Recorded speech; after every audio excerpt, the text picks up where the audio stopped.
গর্ভাবস্থায় মন এবং শরীরের যত্ন নেওয়ার সুবর্ণ সময়, কারণ মায়ের সঙ্গে জড়িয়ে রয়েছে সন্তানের বেড়ে ওঠা। মায়ের ভালো খারাপ এই সময় নজর দিতে হবে। মাঝে মাঝে হবু মায়েরা চকলেট খাওয়ার আবদার করেন, কিন্তু এক বাক্যে বাড়ির বড়রা তাতে না করে দেন। তাহলে এই সময় চকলেট খাওয়া কি খারাপ? বিভিন্ন গবেষণায় দেখা গেছে অন্তঃসত্ত্বা অবস্থায় চকলেট খেলে মা ও সন্তানের ক্ষতি হওয়ার কোনো আশঙ্কা নেই। এ সময় চকলেট খেলে উচ্চ রক্তচাপের সমস্যা কমে।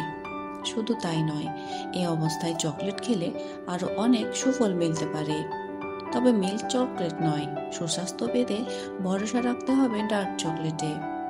হবু মায়েদের শরীরে হরমোনের ভারসাম্য বিঘ্নিত হয় এই সময়। এর ফলে নানা ধরনের মানসিক চাপ ও হতাশা দেখা দেয়।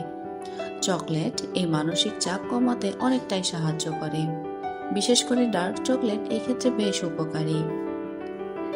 বিভিন্ন সমীক্ষায় দেখা গেছে অন্তঃসত্ত্বা অবস্থায় নিয়মিত যারা চকলেট খেয়েছেন তাদের মধ্যে প্রথম 3 মাসের মধ্যে গর্ভপাত হয়ে যাওয়ার আশঙ্কা 20% কমেছে। চকলেট খেলে অনেকক্ষণ পেট ভরা থাকে। ডার্ক চকলেট খেলে মিষ্টি, নোনতা, ফ্যাট জাতীয় খাবার খাওয়ার প্রবণতা কমে। রাতে ঘুমাতে যাওয়ার আগে এক টুকরো ডার্ক চকলেট খেতে পারেন। ডার্ক চকলেট খেলে রক্তে কোলেস্টেরলের মাত্রাও নিয়ন্ত্রণে থাকে। চকলেটের মধ্যে থাকা কোকো, যা মস্তিষ্কের কার্যক্ষমতা বাড়াতে সাহায্য করে। কোকোর মধ্যে থাকে প্রচুর মাত্রায় ফ্ল্যাভোনয়েড, যা মস্তিষ্কের রক্তের সঞ্চালন বাড়িয়ে দেয়।